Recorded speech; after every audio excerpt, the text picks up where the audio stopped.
$50 million. That's the number bouncing around the gold world right now. People say Parker Schnabel hit a strike so rich it shook an entire season. Some call it hype. Some call it a once-in-a-lifetime hit. I'm not here to repeat rumors for clicks. I'm here to walk you through the full story. How that number started, why it grew, and what might be under the ice that everyone keeps whispering about. Think about the setup. A hard season. Cold mornings that bite through every layer. Machines groaning in the frost. Budgets stretched. Then a lead shows up where nobody expects it. Under old ice, in ground, most crews would call a headache. It sounds like a myth until a test goes off the charts and everything moves into silent mode. Suddenly, fewer updates come out. Fewer wide shots. A camp that usually looks open now looks guarded. And people start asking the same question. Is this a real breakthrough or just noise? I'm going to lay out how the story builds. From the first spark to the talk of a hidden channel, to the scramble on the ground, to the rush of gold that some folks say hit faster than the cleanup plant could breathe. You'll hear about a flood that didn't end the hunt, a tunnel that changed the plan, and a number that kept climbing because the market itself poured fuel on the flame. By the end, you'll have a clear picture of why this rumor took off, what parts make sense, and what still needs proof. And if you love stories about risk, grit, and finding pay where the map says don't bother, you're in the right place. Let's dig in. But that's only the first layer. Big numbers rarely appear out of thin air. They start as math, a few strong cleanups, a stretch of pay dirt that runs better than expected, and someone multiplies by the current gold price, which has been climbing like crazy. That's how a big week turns into a giant headline. When the price per ounce jumps, every bucket feels bigger. People start doing back-of-the-napkin math. They add up the strong days, assume the pace continues, and round up. Before long, that maybe total becomes the story everyone repeats. There's also the timing. When seasons feel tight and the weather pushes back, a hot lead isn't just welcome, it's magnetic. Viewers feel the pressure through the screen. Crews are tired. The window is short. Costs are high. If a miner finds ground that actually delivers, it changes everything. The tone on site, the mood in the edit, the way fans talk online. A single great cleanup becomes proof that the impossible patch can still appear. Now add a second factor, silence. Not full silence, just less noise. A crew that usually shares little moments starts sharing even less. Shots get tighter. Angles don't give away the lay of the land. That quiet is not proof of anything by itself, but on the internet, quiet invites guesses. People study tire tracks in photos. They compare shadows to guess time of day. They match rock faces across screenshots. It sounds wild, but when gold is involved, even tiny clues feel huge. This is how a number grows. It's math, mood, and mystery feeding each other. A week of great results. A price chart hitting new highs. A camp that looks focused, maybe too focused. And just like that, big week becomes record season. And record season becomes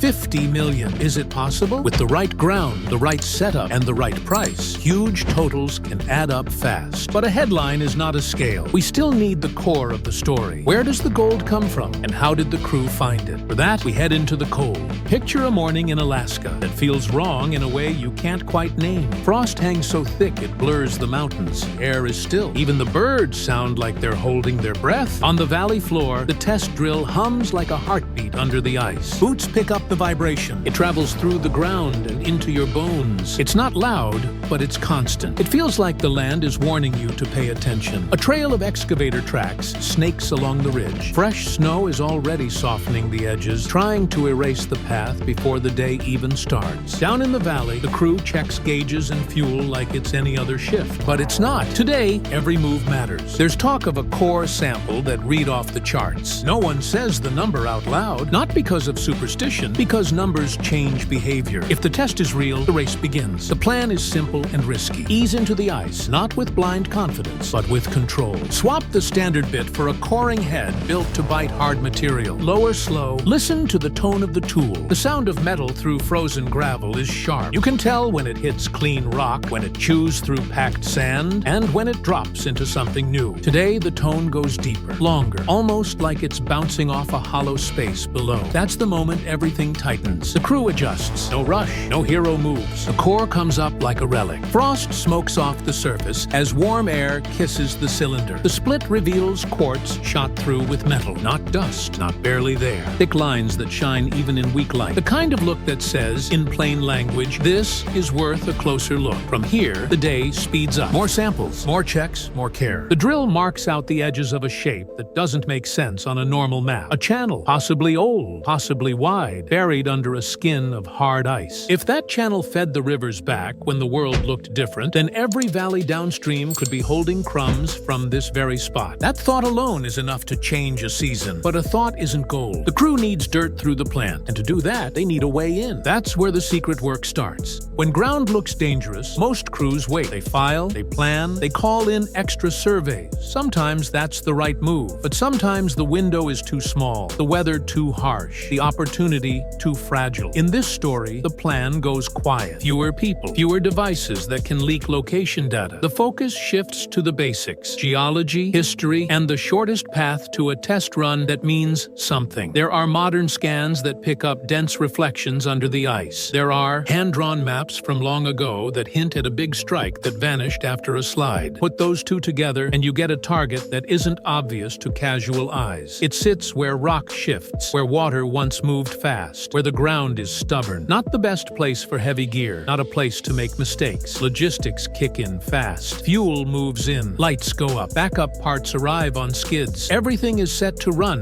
if the test pays. At the same time, information narrows. You don't announce a spot like this to the world. You don't invite strangers to come take a look. In gold country, a good lead pulls attention like a magnet. It's not paranoia when the stakes are high and the runway is short. Now, about secrecy. This isn't cloak and dagger fun. It's practical. Guard the perimeter so the work can continue. Keep comms tight so the plan doesn't turn into a circus. If nothing is there, you lose a few days and a little pride. If something is there, you protect it while you figure out how big it is and how safely you can take it out. At this stage, the goal isn't to run the whole deposit. It's to learn how it behaves. Is the ice stable enough to cut in stages? Does the water pressure move in pulses? Can the machines run for long stretches without oil thickening and lines freezing? Answers to those questions decide whether you bring in a bigger plant or go old school with waders and buckets. And as you're solving that puzzle, you do it with your eyes up, because where there's good ground, rivals and regulators tend to appear at the same time. That pressure is coming. But first, the ground itself speaks. Every miner knows this feeling. You rinse a core, split it, and your breath fogs the air faster because your heart just jumped. The quartz doesn't hide the metal. It flaunts it. Thick, bright lines that look almost soft until you touch them and feel that hard weight. Samples go into the process. Numbers come back strong. Not a maybe, not a we'll see. Strong. That flips the switch. The site locks down in a calm, professional way. Not for drama, for safety and focus. Non-essential folks step back. Radios stick to need to know. Lights aim where the work is. Choppers thump overhead with fuel and gear. By the time the first pay dirt hits the plant, the camp looks like it was built for one job only: feed the mats and keep the gear alive through the cold. Here's where the rumor mill heats up. When real gold starts piling into mats, people notice even if they don't see it directly. There are subtle signs: longer shifts, fewer off-site runs, equipment staged closer to the action, spare parts stacked like firewood. Those details show up in a single photo, and the internet goes frame by frame. Someone says the mats look too yellow. Someone else says the floodlights give it that glow. The truth is simple. If pay is real, you will see it in the crew's rhythm. Breaks get short, movements get efficient. The site feels like a machine. There's a twist in the story that keeps viewers glued. The deeper the cut, the stranger the space under the ice becomes. A wall gives way and opens a cavity so big the beams vanish into blue. Down below, water moves slow and dark, and tiny flecks float like dust in a sunbeam. Heavy gear can't live there long. The cold punishes steel, so the crew switches tactics. Waders, thermal suits, buckets. Old school hustle to move new school pay. Cleanups from that kind of ground feel unreal. Gold flakes gather in every riffle. Nuggets roll like little suns. One long day can look like a whole week. When a single push pays like that, talk about totals spreads faster than any official update ever could. It's easy to see how people jump to record season, but the ground gives and the ground takes. And when ice moves, it doesn't ask permission. Everything can change in a minute. Water pressure builds where you can't see it. A channel upstream warms just enough. The ice sighs, then roars. It's not a crack, it's a freight train. A wall of meltwater slams through the hidden passages and turns the work zone into a river. In that moment, all the gold in the mats stops mattering. You save people, not iron. Machines freeze mid-haul. Buckets hang empty. The order is simple. Walk away. Floods inside ice caverns don't move like surface water. They swirl, surge, and steal ground. Hay piles vanish in seconds. Access routes collapse. The chamber shakes, coughs, and seals itself with broken slabs. You could call it over right there. Many crews would. But endings aren't always endings. As the team pulls back, headlamps catch a narrow gap along the far wall. Not a doorway, a crawl. Behind the curtain of ice, gravel shines with that gritty sparkle that only comes from minerals you're there to find. Now the clock starts again. The forecast says a deep freeze in less than 2 days. If the site locks up, you don't just pause. You lose the chance to chase this pocket until next season. So sleep goes out the window. The crew works in rotations that feel like a single blur. Hands blister, faces chap, pumps run hard. The whole camp becomes one sound. Engines and water and the scrape of shovels. To keep pace, a big card comes off the bench. A custom super sluice. It's built to eat twice the pay and spit out clean gold with less loss. It arrives in pieces, bolts together fast, and starts chewing. Mat swaps happen on a rhythm. Concentrate buckets stack in neat rows. Bars grow in the weigh room, heavy and cold. The number starts to feel less like a rumor and more like a scoreboard that won't stop ticking. If you've ever watched a miner hit the groove, when gear, people, and ground line up, you know that sense of lift. The work burns, but the results feed everyone's will. By dawn on the push that matters most, the tally lands hard. It's not a roundup or a dream board. It's a count with weight and shine. Enough to turn heads anywhere. Enough to fuel 1,000 thumbnails online. Enough to make people say the word that started this whole thing, 50. But the story doesn't end with a number. Numbers invite visitors, rivals, rules, and paperwork. Good ground is like a beacon. You don't need to announce it. Trucks appear near the boundary. Tracks cross where they shouldn't. A chopper drifts low enough to taste the rotor wash. In gold country, a quiet arrival says plenty. People take a long look, learn what they can, and leave nothing written behind. The message is simple. Others are paying attention. On another front, the paper war starts. Offices send neat letters with careful language. They ask for proof, maps, filings, dates. It's normal. It's also urgent. Big deposits don't just attract miners, they attract forms. You can file to protect a place. You can lock it behind special rules. But none of that is fast, and none of it is clean when the season clock is ticking. While the mail moves, crews keep working, because gold doesn't wait for stamps. Meanwhile, the internet does what it does best. One blurry photo of stacked bars under lights turns into a tidal wave of posts, screenshots, and breakdowns. People reprice totals at today's spot. They double numbers by assuming everyday hits like the best day. Some guesses are wild, some are reasonable. All of them push the narrative forward because the price of gold itself has been sprinting. When the market runs, even normal weeks look amazing on paper. That's why the number won't sit still. It floats on two streams, ounces in the ground and dollars on the chart. Here's the part that matters if you care about truth. Real totals rise and fall. Weather steals hours. Gear breaks. Recovery losses happen even with great setups. You can have a deposit that looks like a legend and still fight for every ounce because Mother Nature charges rent in time and metal. That's not negative. That's how mining works. It's also why this story feels real even to skeptics. There is a path where the ground pays, the plant hums, and the final count makes jaws drop. There is also a path where the pocket is shorter than it looks, the freeze hits early, and the number online is just a number. So what does a miner do? Control what you can. Protect the site. Run smart. Keep cleanups honest. And plan for the one thing the rumor mill never cares about: next season. Because if that narrow tunnel really traces back to a mother channel, this year might be the preface, not the book. And that leads to the question everyone wants answered. Here's the bottom line. This story works because it lines up with how hard seasons really turn. A small lead becomes a real test. A real test becomes a push. A push becomes a sprint when the window is closing. And when the market is red hot, every good day turns into a headline. Could a single stretch of ice-hidden ground push totals into the kind of money that gets everyone talking? Yes. If the pocket is wide enough, the recovery is tight, and the weather cooperates. Could the same ground stall if the flood takes your access